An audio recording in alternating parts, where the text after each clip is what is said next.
Boa tarde a todos e a todas. Meu nome é Karina Wolfenbüttel e nós vamos iniciar agora, né, mais uma videoconferência, a segunda, sobre profilaxia após exposição sexual, PEP, uma iniciativa do Programa Estadual de DST-AIDS. Este é um assunto bastante interessante, bastante polêmico e vai trazer um excelente debate, esperamos. Antes de iniciarmos propriamente a apresentação das pessoas e de suas apresentações propriamente, eu gostaria de mostrar para vocês aí na tela alguns endereços, né? As pessoas podem assistir a esta videoconferência sobre PEP no endereço media.escolas.governo.sp.gov.br/CRT.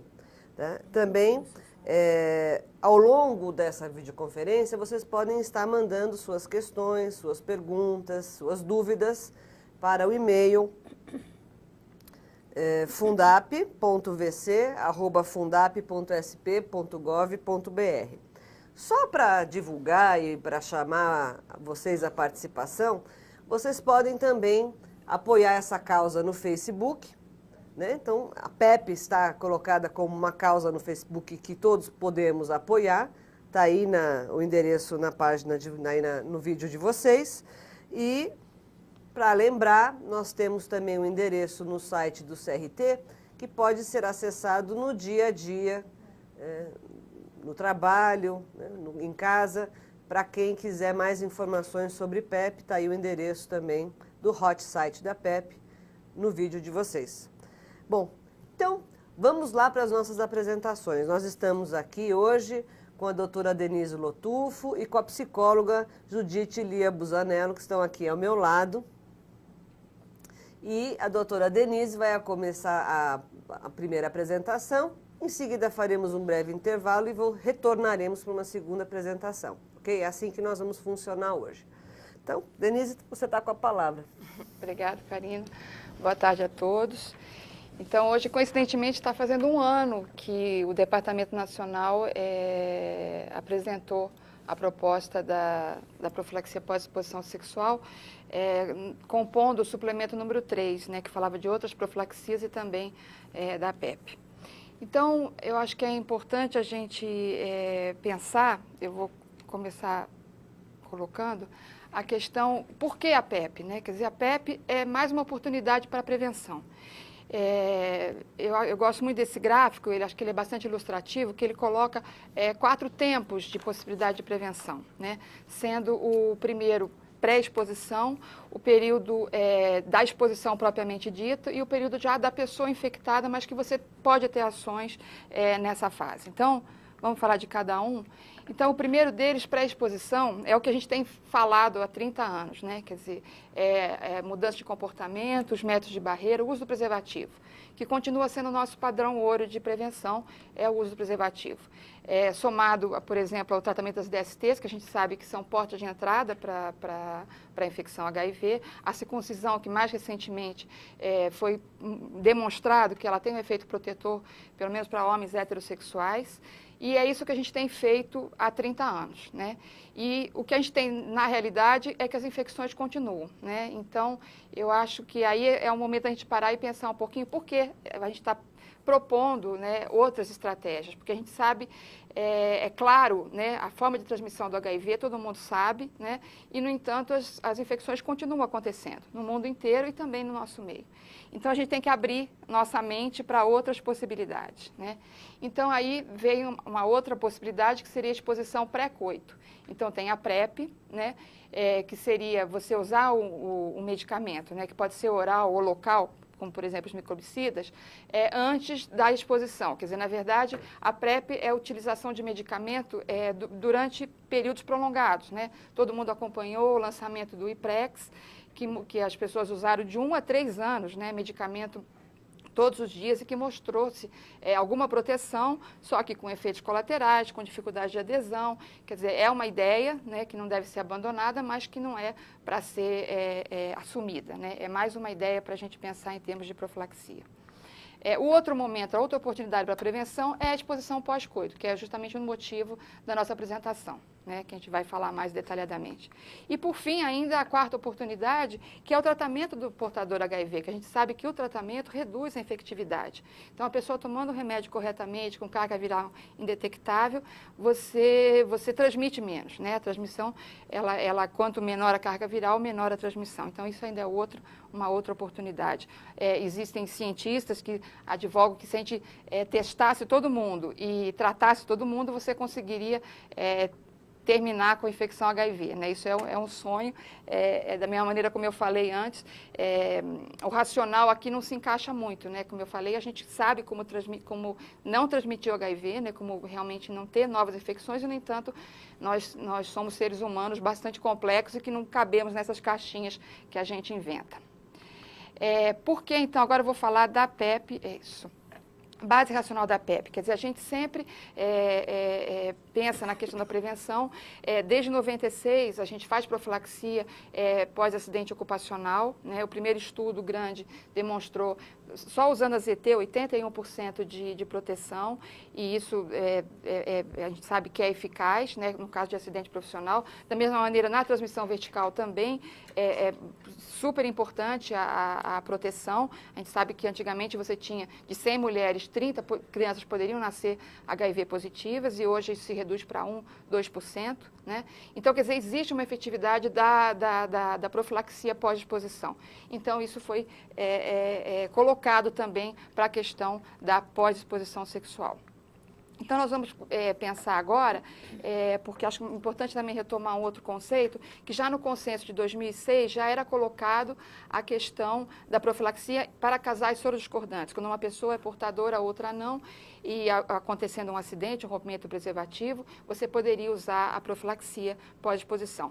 Para quando você tinha um parceiro de sorologia desconhecida, isso não estava muito claro, e agora que a gente vai estar colocando como é que você raciocina em cima disso.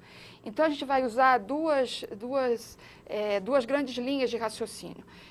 O tipo de relação sexual e a população envolvida. Eu não coloquei a tabela que vocês todos conhecem bem, que é lógico que, em termos de possibilidade de transmissão, a relação anal é muito mais fácil de transmitir do que a oral nessa escala, e aí esse é um fator importante. E o outro com relação à população envolvida. Então, teve um grande estudo feito no Brasil, o PCAP, que mostrou que entre 15 e 49 anos, a prevalência do HIV na população em geral era de 0,6%, que é considerada uma prevalência baixa. Então, isso nos leva a dizer que no Brasil a epidemia realmente é uma epidemia concentrada, porque existem alguns determinados faixa, né, segmento populacional em que a prevalência é maior. Entre essas faixas tem os homens que fazem sexo com homens, em que a prevalência é de 10,5%, e usuários de drogas 5,9%, e profissionais do sexo é 4,9%, quase 5%, porque 5% é o patamar que a gente usa para considerar uma prevalência alta. Então, nós utilizamos esse referencial, e o outro referencial que a gente usa é com relação à população. Nossa, o quadro ficou difícil de dizer, mas eu vou tentar explicar para vocês. Vocês conhecem muito bem o quadro. Eu estou falando bastante agora, mas eu vou falar rapidamente, porque eu acho que o mais importante é depois as pessoas se colocarem, porque a gente está com um ano aí de estrada de PEP, e a gente poder trocar as experiências. Então, esse quadro acho que é bastante conhecido de todos, as pessoas reclamam muito que tem mais coisas a considerar do que, né, que deixam muita dúvida, mas eu vou tentar clarear um pouquinho para vocês. Então, o que é ponto pacífico na profilaxia é a questão do parceiro sabidamente HIV positivo. Então, se aconteceu um rompimento do preservativo, ou não uso do preservativo, e o parceiro é sabidamente HIV, você vai realmente recomendar a profilaxia em basicamente todos os tipos de relação sexual. Só pode considerar no caso de relação oral com ejaculação, você pode considerar ou não. Isso é ponto básico. Agora, quando a população, quando a parceria, você desconhece, né, se é HIV positivo ou não, aí você vai ter que analisar a população envolvida. Então, se for uma população de alta prevalência, como a gente já falou antes, você vai recomendar na relação anal, que é a de maior risco, e nas demais você vai considerar, né? Agora, se pertencer ao segmento de baixo risco, aí você praticamente só vai considerar na relação anal, que é a mais, e nas outras você não vai recomendar a profilaxia. Acho que todo mundo já está com bastante experiência com relação a isso. Não se indica a profilaxia nos contatos sexuais sem penetração, masturbação mútua, enfim. O sexo oral sem ejaculação e na exposição repetida.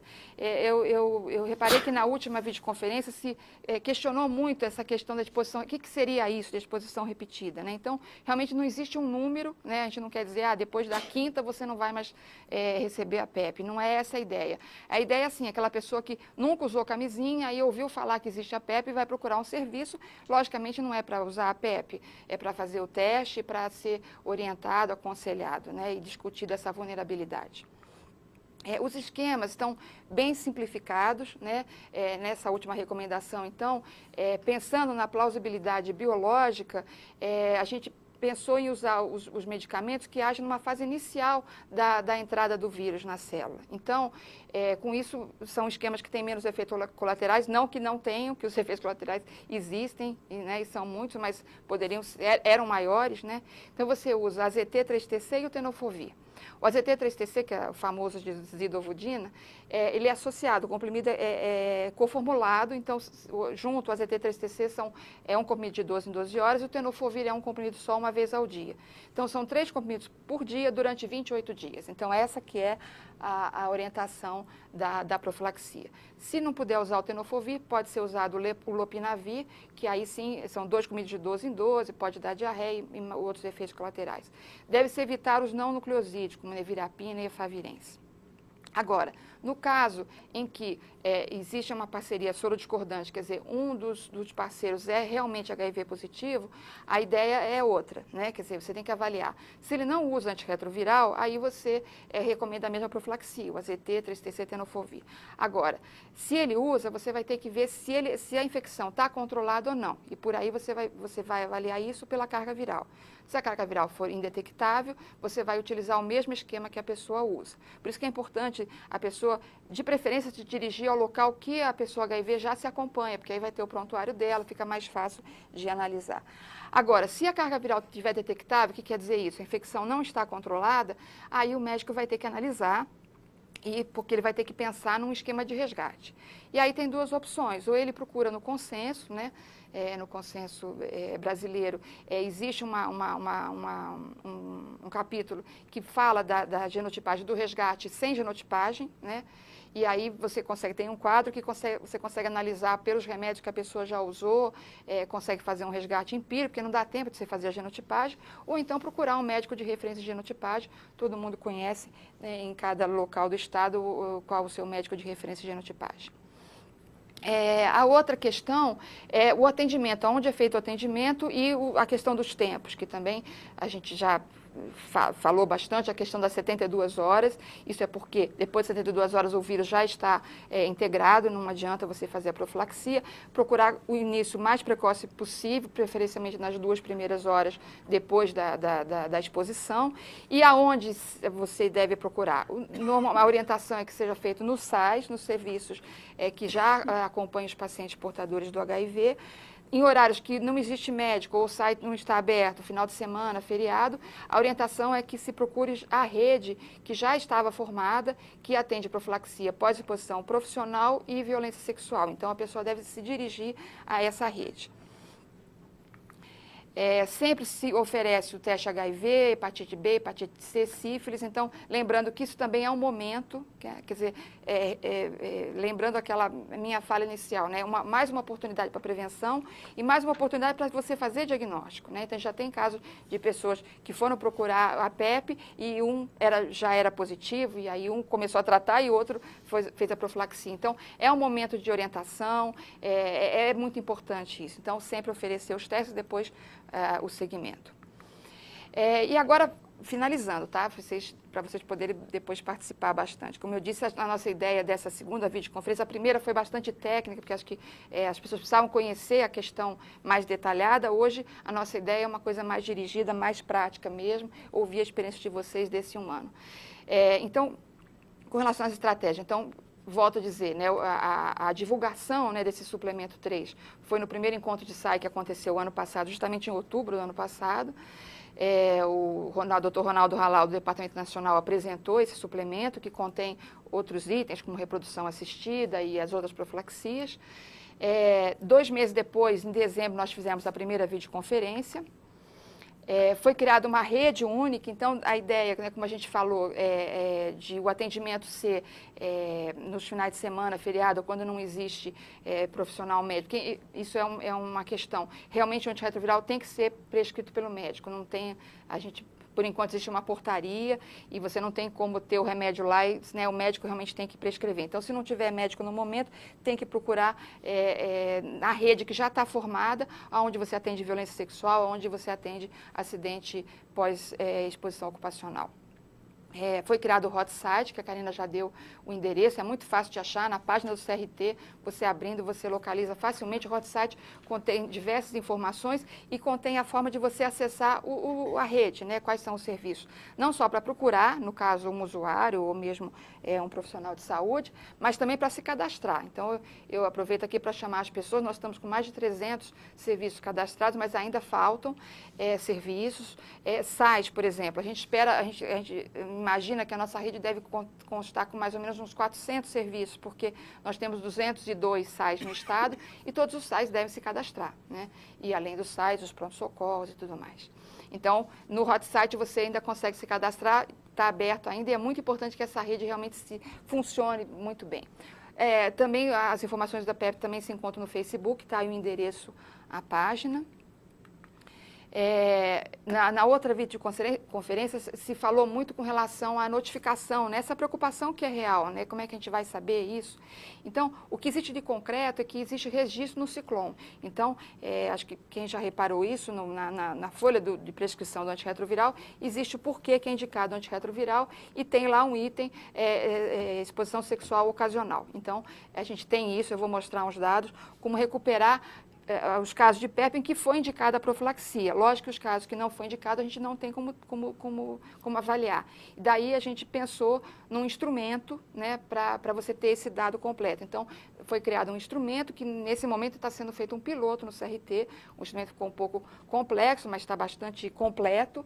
E aí, depois de avaliado, a gente, enfim, se for o caso de as pessoas conhecerem e se quiserem adotar, é bastante interessante, porque a PEP realmente é uma coisa nova e nós estamos aprendendo com essa experiência e precisamos de dados para poder crescer e para poder arrumar e melhorar a questão.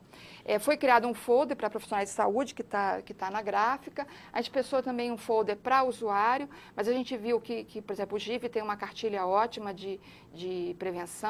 A gente achou que o hot site já daria conta, mas a gente tem visto que vai ser importante um folder para usuário. A Judite, a Ana Lúcia, lá do CRT, estão organizando um folder para usuário que nós também depois divulgaremos. E agora, para finalizar, é o último, para depois vocês poderem começar a participar. Esse dado eu achei bastante importante, é do Ciclom, comparando os dados de 2010 com 2011. Então, 2010, casais sorodiscordantes, houve 175 dispensas, né? Quer dizer, 175 pessoas tomaram antirretroviral no caso de acidente com casais sorodiscordantes. Em 2011, até agosto desse ano, foram 138 pessoas. Agora, no caso da exposição da PEP, propriamente dita sexual, né, exposição sexual ocasional, em 2010 foram 76 casos. E agora, em 2011, até agosto, nós já tivemos 294 casos. Ou seja, a gente já teve 4 vezes mais, né? Então, ainda existem pessoas colocando, vocês têm que divulgar mais. Eu concordo, a gente tem que continuar divulgando mais. Mas eu acho que, assim, as pessoas já tomaram contato com isso. Acho que todo mundo tem que ajudar nessa divulgação. Mas mostra que, acho que os números estão mostrando que está acontecendo, né? A PEP está acontecendo e a gente tem que trabalhar para que isso seja realmente utilizar de uma maneira importante, quer dizer, como mais uma forma da gente oferecer uma possibilidade de que não aconteça a infecção HIV. Agora eu vou parar de falar para poder passar a palavra para os outros participantes. Obrigada. Antes da gente... Vamos fazer um intervalo? Antes da gente passar a palavra para a Judite, nós vamos fazer um intervalinho, então, de 10 minutinhos.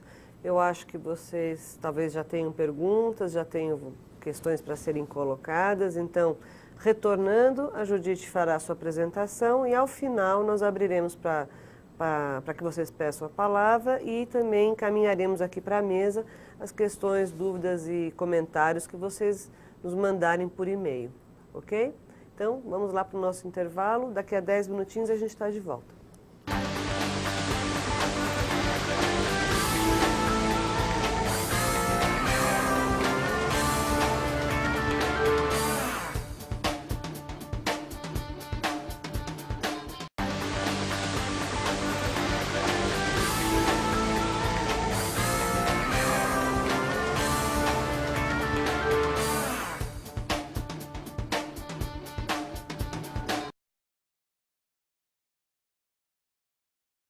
Pessoal, estamos retornando então para a segunda parte da nossa videoconferência sobre profilaxia pós-exposição sexual.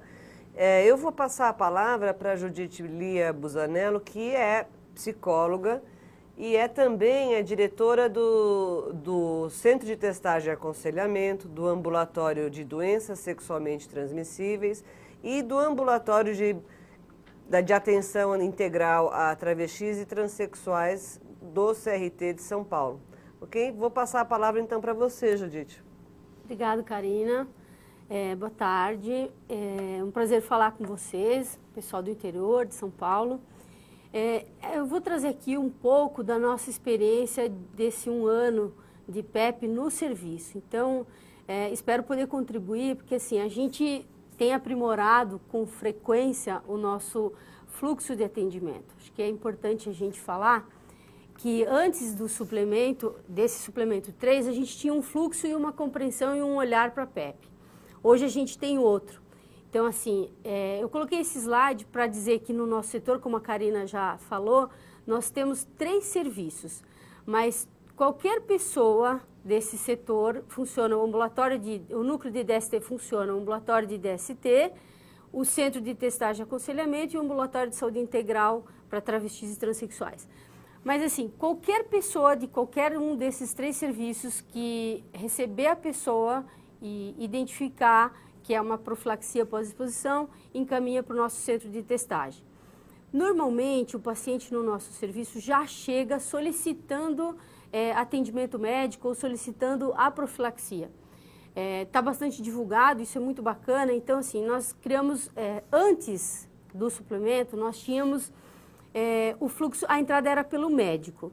Então, assim, a gente fazia a PEP para soros discordantes, violência sexual e acidente biológico. E ele entrava no fluxo normal do serviço. Depois do suplemento, a gente começou a discutir a importância da profilaxia. E eu acho que essa é uma primeira dica que eu dou. Discutam com as equipes e com quem vai fazer a PEP no serviço a importância da profilaxia. Acho que a Denise colocou bem que é mais uma das ações para a prevenção do HIV. Eu acho que isso é uma coisa que precisa ser amplamente discutida com a equipe, para que a equipe entenda a profilaxia como uma ação de prevenção e passe a assumir também como uma ação de prevenção. Então, assim, a gente discutiu a importância desse atendimento ser diferenciado e ser priorizado dentro do serviço. Priorizado quer dizer o quê? Passar na frente mesmo das outras pessoas que já estão no serviço. Isso pode gerar algum conflito com usuários que já estão no serviço, mas acho que com tranquilidade a gente pode orientar o usuário e dizer que a gente tenha trabalhado com priorização de demandas.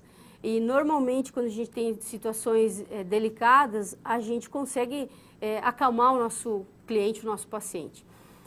E é importante a gente pensar que a gente tem que facilitar o acesso para a ARV. Por isso, a gente tem a primeira dose disponível no setor.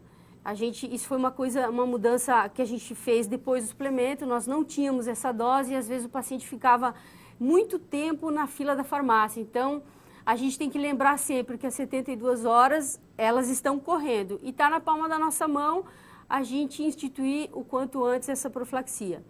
Então, assim, a gente discutiu no setor, discutimos entre as gerências do serviço e lá no CRT a gente conseguiu ter no nosso setor, que não é um setor de dispensação de medicação, o antirretroviral para a primeira dose.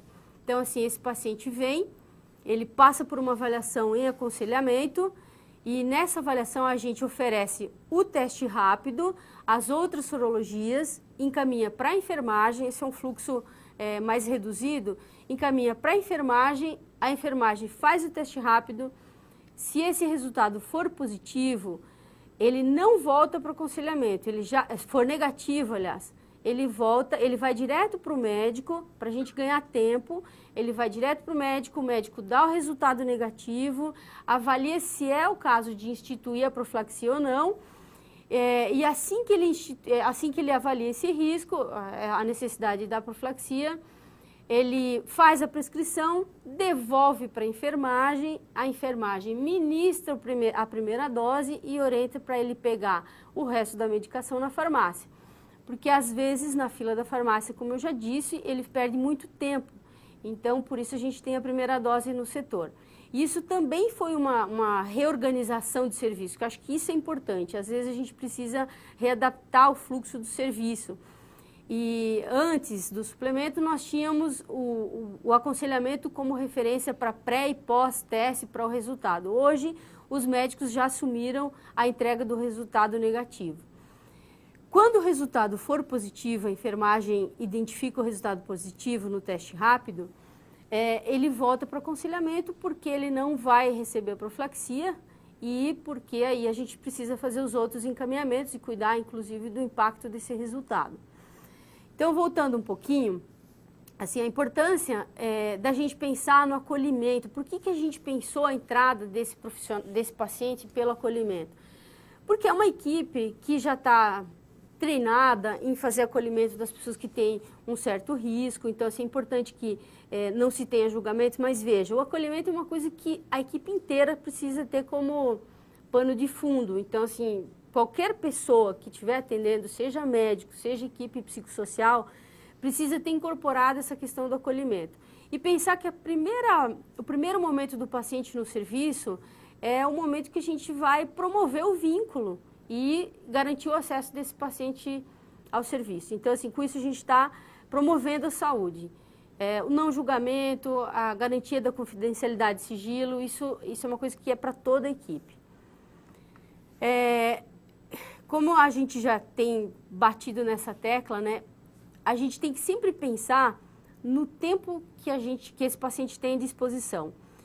Será que a gente tem tempo hábil para discutir outras questões com esse paciente? É bem verdade que assim, o que a gente vê é que às vezes o próprio paciente tem muita dúvida e chega muito ansioso, muito angustiado. Então assim, se ele chega fazendo um monte de perguntas, a gente tentar responder, tentar acalmar essa ansiedade, né, e tentar fazer uma avaliação de risco com esse paciente e orientar, né, para que ele procure o serviço, como a Denise falou no começo, que a gente reforce a ideia de que a prevenção sempre é importante desde do primeiro momento da vida dessa pessoa. Então, eu acho que é importante a gente sempre pensar que o acolhimento é a primeira porta de entrada, né, e que pode ser feito por qualquer pessoa.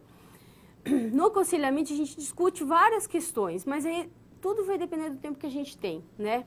Se o parceiro, uma das avaliações que a gente faz é se esse parceiro que ele teve ou que a pessoa teve, se é um parceiro conhecido, se existe possibilidade de discutir esse risco com o parceiro. Se a sorologia desse parceiro é conhecida ou não, porque se a gente sabe que o parceiro é positivo, a gente vai ter um fluxo diferenciado que é avaliar qual o antirretroviral que ele vai utilizar. E qual foi o tipo de exposição? Então, reforçando, né, toda a relação receptiva que tem ejaculação é uma relação de risco maior.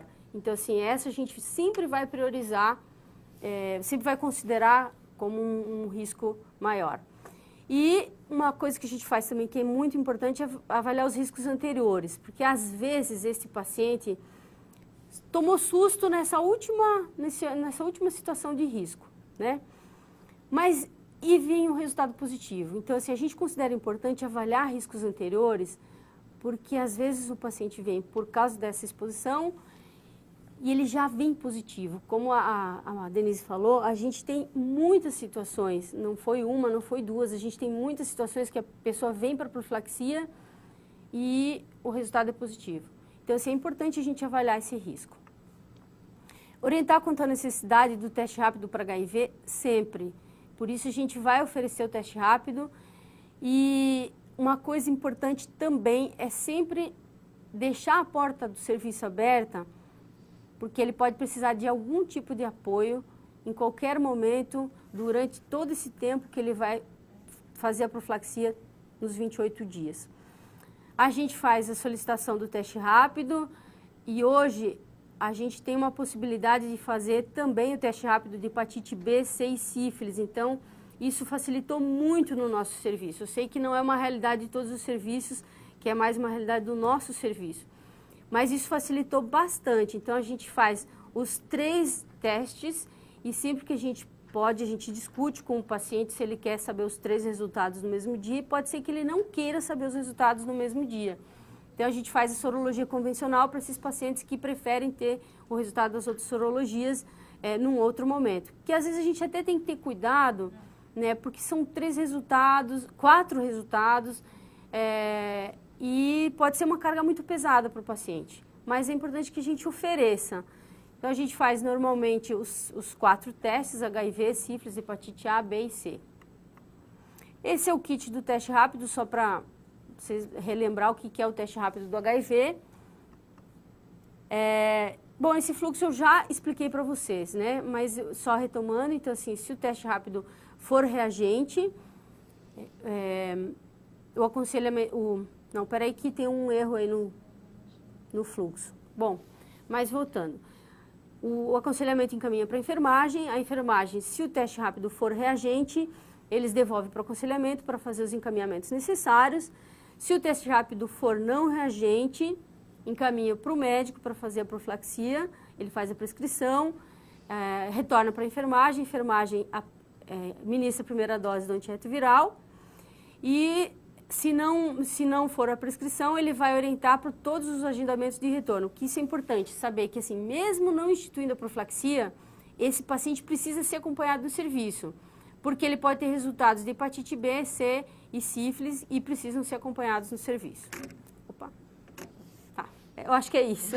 Mas eu aproveito para dizer assim, que talvez, enquanto organização de serviço, fique importante vocês fazerem perguntas e se vocês quiserem, eu posso ajudar melhor nas perguntas que vocês venham fazer. Obrigada. Bom, pessoal, nós não vamos fazer intervalo, não. Nós vamos abrir a palavra já imediatamente. O pessoal de Taubaté que está pedindo já para falar. Vamos até Taubaté? Bom, eu queria perguntar como é que vocês estão fazendo o segmento sorológico após o uso da medicação antirretroviral, se vocês fazem como a gente faz o segmento em relação aos pacientes com exposição ocupacional. Então, nós seguimos, até fui puxar a minha orelha aqui que eu falei muito rápido, então se eu deixei alguma dúvida, por favor, vocês perguntem mesmo. Eu não coloquei todas as tabelas, acho que todo mundo tem acesso, eu vou mostrar aqui. O manual de diretrizes, que esse manual facilmente você consegue acessar no hot site, né? Você dá um clique lá e já aparece o manual e está bem explicado tudo o que foi falado detalhadamente e a questão do segmento também. Então tem toda uns tempos de repetição dos testes, né, do HIV, da sífilis, quer dizer, a liberação total que você dá para o paciente é depois de 6 meses, quando você repete, né, o HIV e a hepatite C. Com 12 semanas você repete a sífilis e a hepatite C e o primeiro exame basal, lógico, né? Então é o usual mesmo, é assim que a gente faz. De início a gente pede, além dos testes, né, os quatro testes, a gente faz também um hemograma, uma avaliação de transaminases, mais por conta da hepatite, porque agora os antirretrovirais realmente têm menos efeitos colaterais nessa parte de fígado, mas, digamos, é até bom falar, eu vou aproveitar e emendar que eu também não falei de efeito colateral, é muito comum os pacientes realmente, os pacientes não, né, as pessoas que sofrem, né, a profilaxia, reclamam muito de náusea, de cefaleia, eu realmente fiquei espantada, eu como infectologista que cuida de paciente, esse esquema é muito tranquilo, os pacientes tomam sem maiores problemas. No entanto, para a profilaxia, as pessoas reclamam muito, né, de muita náusea, muita dor de cabeça. Então, às vezes até já orienta, olha, se você tiver náusea, você já pode tomar um medicamento, se tiver dor de cabeça. Orientar para não parar em hipótese alguma a profilaxia, né, se começou tem que levar a sério os 28 dias e voltar para o serviço quando necessário. No CRT, como a Ju colocou, como a gente tem essa facilidade de ter o SAI e o CTA dentro do SAI, a gente fez essa proposta que está dando bastante certo. Quer dizer, o paciente entra pelo CTA, porque já é o local onde ele vai fazer o teste, né? Agora, o segmento depois é no ambulatório. Então, quem faz o segmento, a gente orienta a medicação só para 10 dias, acho que isso é uma outra dica importante, para que o paciente volte, né, para poder falar se houve efeito colateral ou não. É uma maneira de você ter o paciente ali acompanhando mais perto, e aí depois nessa sequência. Então, a alta, digamos assim, do paciente é depois de 6 meses. Não pediram? Não. Judite, você quer complementar com alguma coisa? Acho que uma coisa importante que eu também esqueci de falar, que, como a Denise disse, né, que a gente esperava que esse esquema não fosse dar efeito colateral, a gente tem que reforçar isso o tempo inteiro.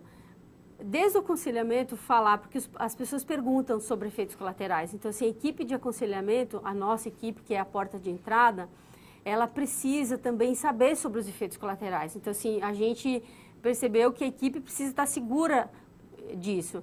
E a gente tem que estar o tempo inteiro, acho que é um trabalho em equipe, um trabalho multidisciplinar, da gente reforçar a ideia de que os efeitos colaterais não devem interromper a medicação. E aí, assim, isso foi uma coisa que a gente falou até com a pessoa que atende os retornos, que ela falou que peçam para os profissionais orientarem os pacientes a não interromper a medicação na presença de efeitos colaterais. Mas eu digo, a gente precisa primeiro falar isso para os profissionais que atendem, para lembrar dessa orientação aos pacientes. Posso fazer um comentário? Claro. Eu estou achando muito interessante essa discussão e ela me faz pensar que a gente tem um desafio grande pela frente, né? A fala da Denise, a fala da Judite, enfocando principalmente a questão da medicação e de todo o processo de trabalho e organização de um serviço em torno de uma nova possibilidade de fazer prevenção, né? E eu queria chamar a atenção para um desafio que a gente tem, que é acolher, talvez, nos nossos serviços, uma população que a gente não conhece muito bem, né?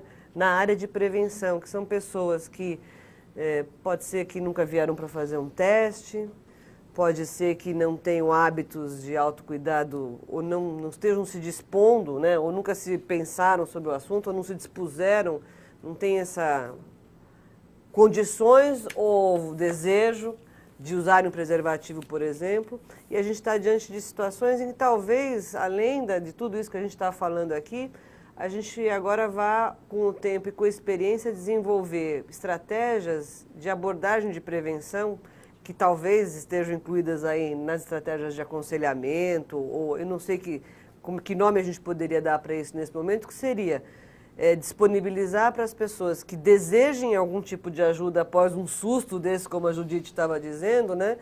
Estruturar talvez melhor daqui para frente abordagens de prevenção para essas pessoas, né?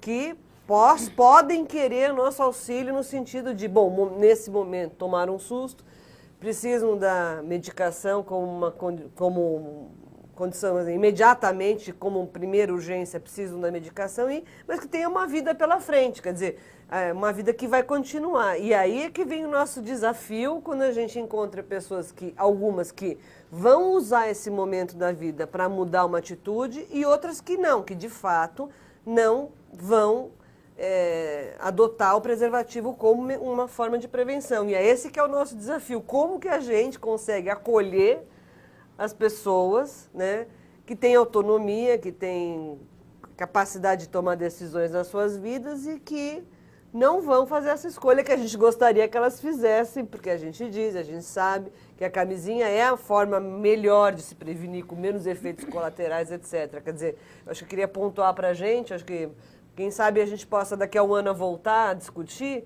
abordagens de atendimento individual, talvez continuado ou não, enfim, mas em que a gente possa aprender formas de chegar nessas pessoas de forma mais eficaz, né?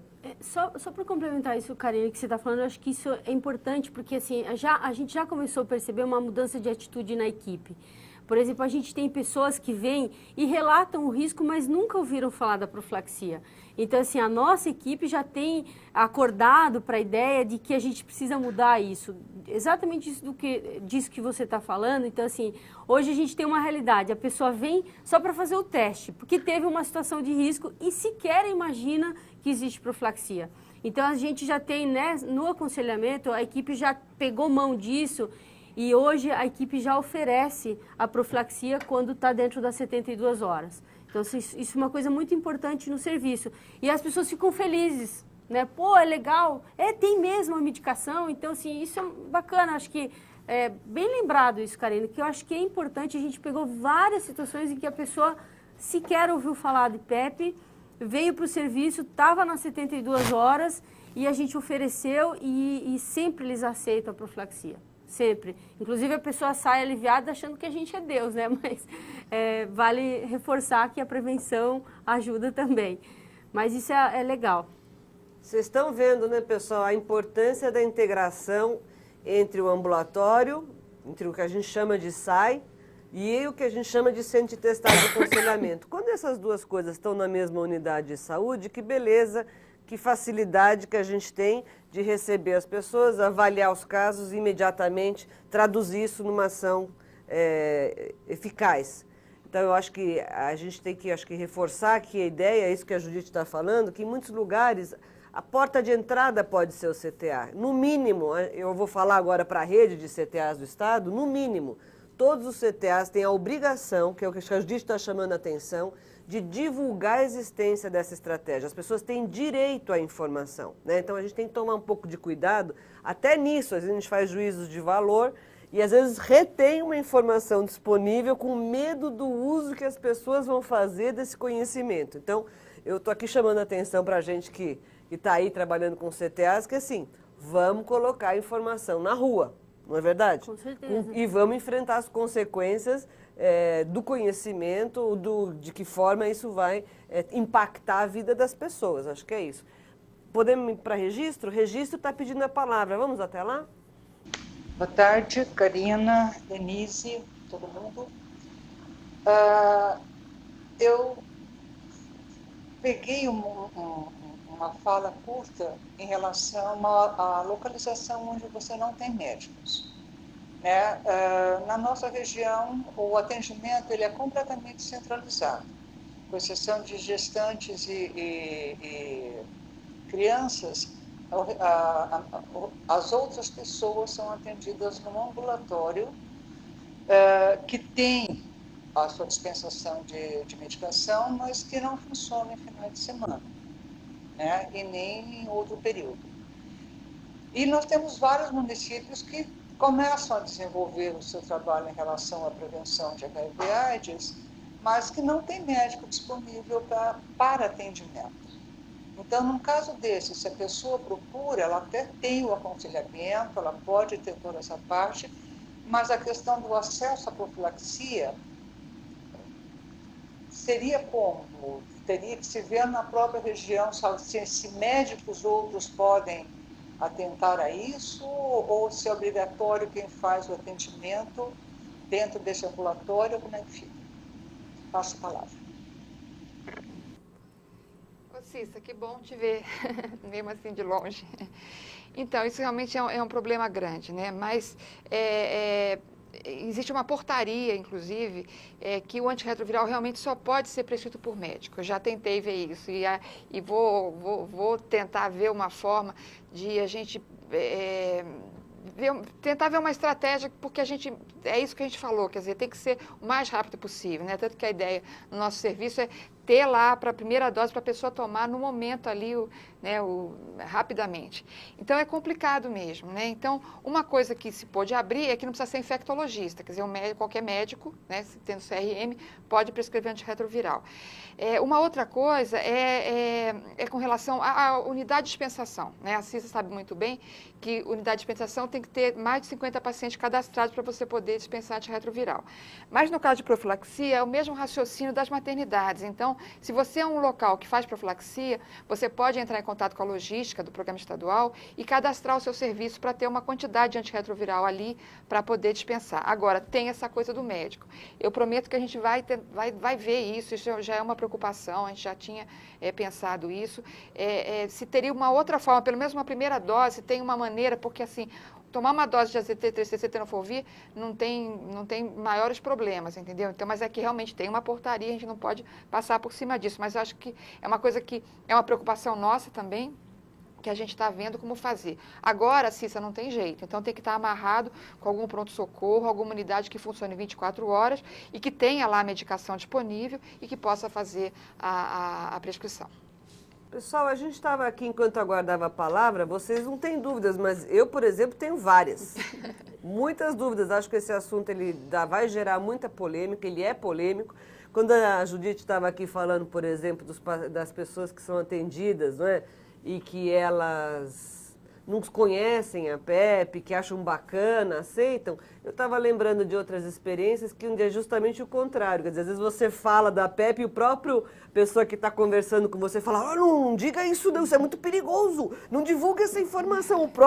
A própria pessoa que está ali fazendo o teste, você diz, olha, existe uma profilaxia. Não divulgue isso não, porque senão ninguém mais vai usar camisinha. Porque eu acho que essa fantasia que está na cabeça de todo mundo, que com a medicação disponível, a camisinha, que já não é a primeira dama, né, das relações sexuais, ela não é a primeira escolha na vida das pessoas, ela é uma necessidade, ela não é uma escolha só por ser não é nenhum bônus numa relação sexual. Com a questão da medicação fica parecendo isso, que essa medida de prevenção, que é o uso do preservativo, fica muito ameaçada, né? E aí a gente estava aqui discutindo na mesa e eu fiquei com uma pergunta aqui para as pessoas, para as especialistas hoje que estão trabalhando com isso. Quer dizer, a doutora Denise apresenta para a gente um quadro, né, bastante tecnicamente fundamentado, onde você tem lá recomendações, escolhas, né, situações que definem situações de maior ou menor risco e, portanto, situações onde você recomenda fortemente o uso da PEP, como, por exemplo, as relações receptivas com ejaculação, e outras que está lá a negociar, a combinar, a rever, a considerar, né? Aí eu disse assim, bom, como é que será que isso é na vida real, no dia a dia? Eu estou diante de uma pessoa, ela está me contando uma história, ela viveu uma situação de risco, como é que eu uso um quadro desse lá no meu consultório? E aí, Denise? Pois é. Que eu disse, esse quadro as pessoas reclamam muito, né? Porque tem mais a considerar do que a certeza. Mas acho que é isso mesmo, os consensos internacionais, a maioria deles coloca discutir caso a caso, né? Eles nem entram nesse mérito mais aprofundado como nós entramos. É caso a caso e realmente é individualizado ali no momento, né?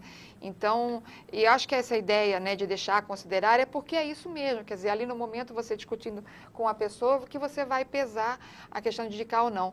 Muitas vezes até você nem concorda muito, mas a pessoa está muito angustiada, então não adianta ficar com muito sofrimento. Eu acho que para os profissionais existe isso que você falou, Karina, assim, uma certa resistência, pessoas que acham que realmente são, né, tem uma restrição, achando que realmente, olha, vão deixar de usar preservativo, vão achar que isso é a pílula do dia seguinte, e a gente vê que não é bem assim, né, quer dizer, primeiro, a gente já enfatizou, são 28 dias de tratamento de profilaxia, então não é uma coisa simples, existem efeitos colaterais e não pode ser encarada dessa forma, né? Então, e acho que à medida que as pessoas chegam ao serviço, é o momento de entrar em contato, né? Foi o que você disse, quer dizer, tem pessoas que nunca passariam por um serviço se não houvesse essa chamada da PEP. Então, é o momento de você captar essa pessoa para você aconselhar, para você levantar as vulnerabilidades e tentar, junto com ela, ver uma estratégia, né? Tipo o que a gente falou, tem pessoas que se expõem repetidamente. Então, essa pessoa realmente, ela não está precisando de uma PEP contínua, ela está precisando de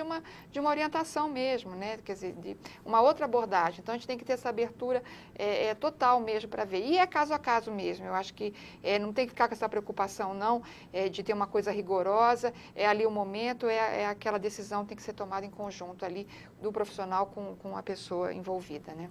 Acho que, para complementar isso, Denise, a gente teve uma experiência interessante, porque, assim, alguns pacientes, a gente teve 1 ou 2 pacientes, né, que tiveram um efeito contrário, né? Iniciou a profilaxia, exigiu, esperneou, gritou, nem tinha um risco tão alto assim, não tinha um risco considerável que tivesse que indicar a PEP. Aí a pessoa iniciou o tratamento, né, e teve efeito colateral e 1 semana depois voltou apavorado porque não queria mais tomar medicação. E aí falou assim, puxa, é muito mais fácil a gente prevenir do que tomar essa medicação, né?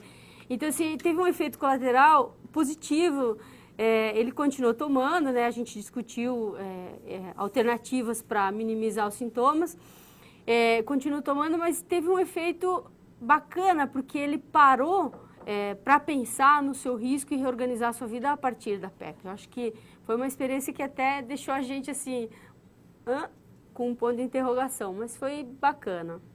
Tem uma pergunta para fazer para você, Judite, assim, é outra coisa que eu acho que a gente vai enfrentar, né? A gente sabe, mas outro quadrinho que a doutora Denise mostrou, né?